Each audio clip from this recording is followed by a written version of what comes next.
What is going on? Welcome back to the channel. Cryptocurrency mass adoption is happening, and it's happening now. And as it picks up, it's going to speed up at an exponential rate. It is going to be adopted faster and faster and faster.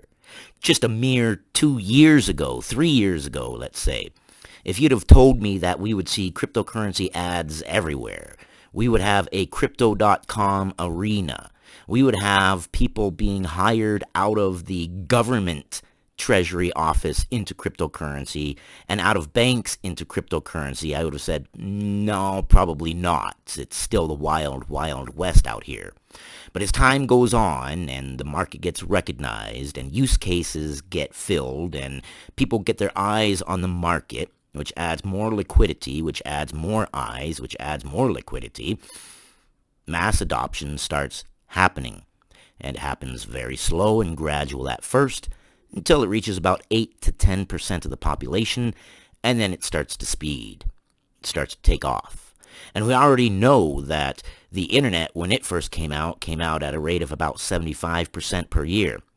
Cryptocurrency is being adopted at a rate of about 125% per year. So definitely a lot faster than the internet. And when mass adoption takes off and it reaches that point where it goes parabolic, watch out. So congratulations to you. If you are in the market now, you are still very, very early. Earlier than most. So let's read this article from blockworks.com. The crypto hiring boom, key for mass adoption. Yes, it is. Crypto offers a level of excitement that the banks can't. Block Tower Capital's Michael Buccella says. Yes, it does. I actually really prefer the cryptocurrency market over traditional finance. Trust me. Traditional finance, and I've been in traditional finance for many, many, many years as well, is kind of like watching paint dry.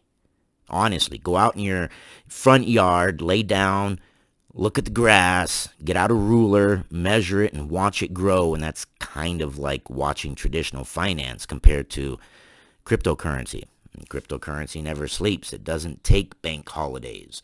It's exciting, and there's a lot of money to be made. There are gains everywhere. Take advantage of it now while you can, because once the cryptocurrency market gets to the point where Tradfi, traditional finance, is worth multiple trillions of dollars, then that volatility is going to go down. Right now, with the volatility, this is where you're making your money. This early point. Not by trading. I don't recommend day trading or even swing trading, but accumulating and gathering it up and waiting for that pop. Parking your money where other people's money in the future is going to be. That's where you're going to make the most gains. Not financial advice. I'm not a financial advisor. Just advice from somebody who's been beat up by the market a few times.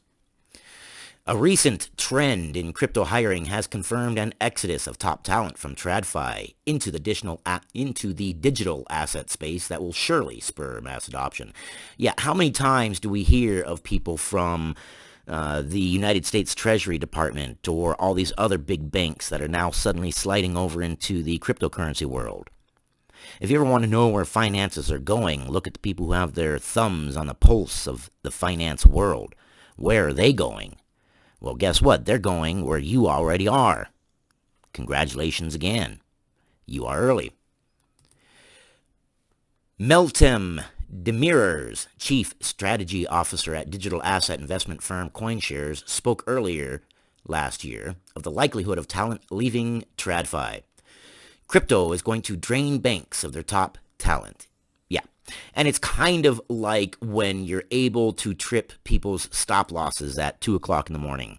Have you ever gone to bed and the cryptocurrency market is one way and it looks like it's going up, and then you wake up in the morning and all of a sudden there's this great big huge dip and then a sudden recover and it's almost back to where it was when you went to bed and you wonder what's going on? Well, I know what's going on. 2 o'clock in the morning, people are asleep in one of the largest investment nations, the United States.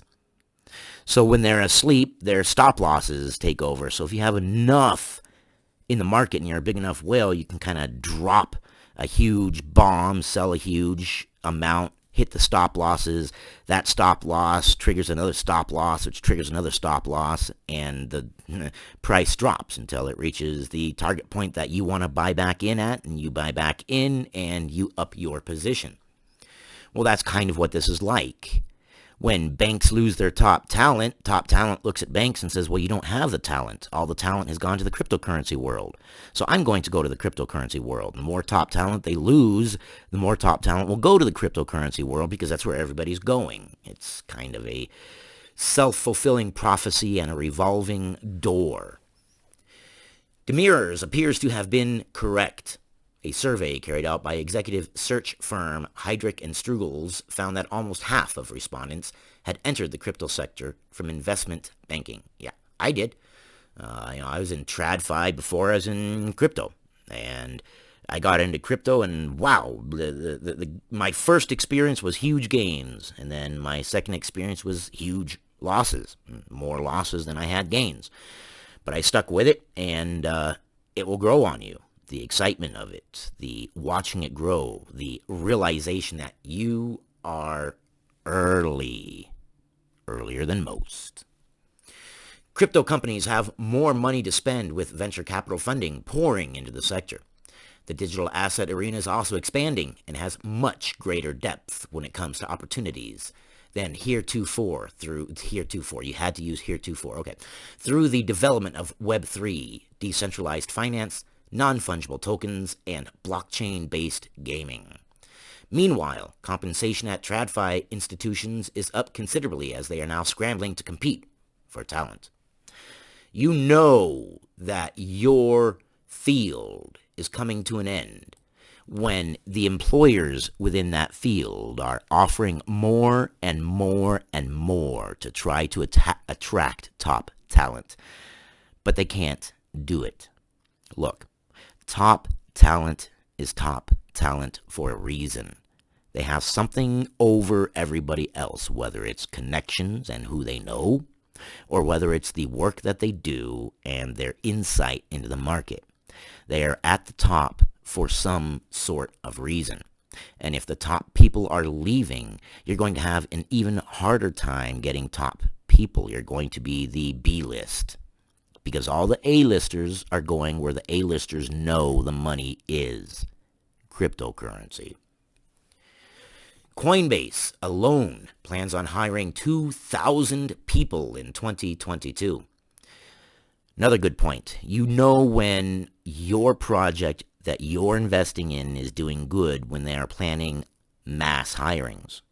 If they're not hiring anyone, it's because they don't plan on expanding. They can't afford that extra cost of wages. But if they're looking to hire people, then they know that they are expanding. They know that they are getting bigger. They know they're doing better.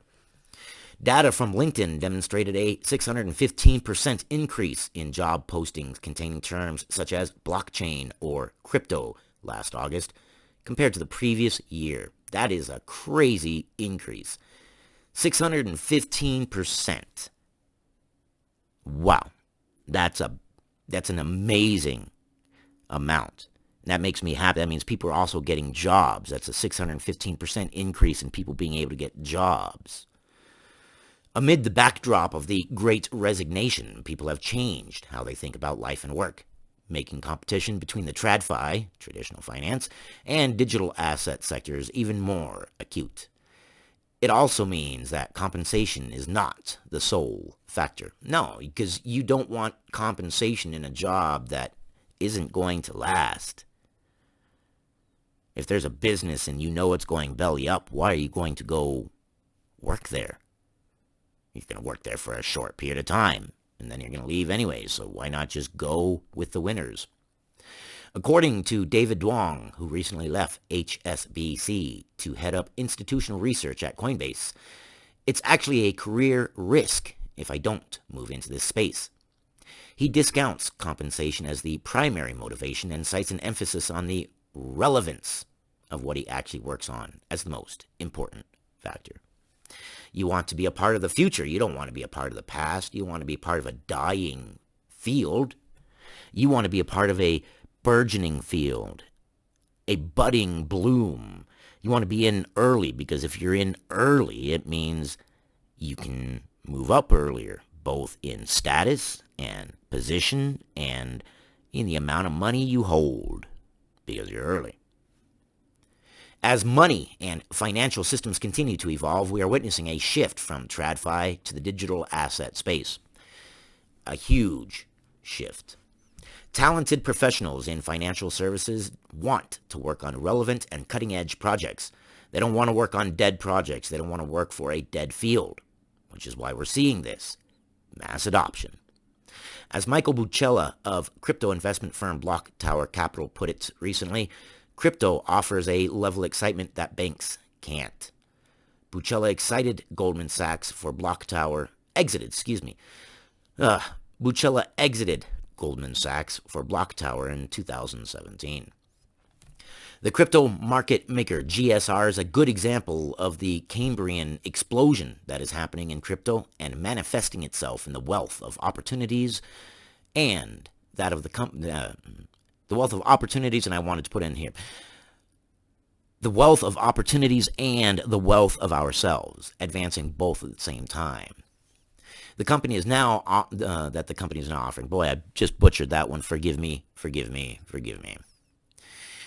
GSR is hiring for 100 open roles in London, New York, Singapore, and Zug. Not sure if I pronounced that correctly. Earlier this year, John MacDonald, former managing director and chief technology officer at Citadel Securities in Europe, joined GSR as its CTO to drive the firm's technology strategy. Nice. Everywhere we look, every time that we turn around, we have these big names from traditional finance going over into cryptocurrency. That means something. There's writing on the wall there for those who want to read it. You will be successful, you really will, in my opinion, in the cryptocurrency market. If you can read those little tiny writings on the wall, and importantly, if you only invest what you can comfortably lose, because if you cannot survive the dips, you're never going to see the gains on the other side. And there will always be dips. There will always be gains. And I want you to be able to breeze through those dips like they were nothing and see those gains on the other side. I appreciate your time. I thank you. And I will see you guys on the next one.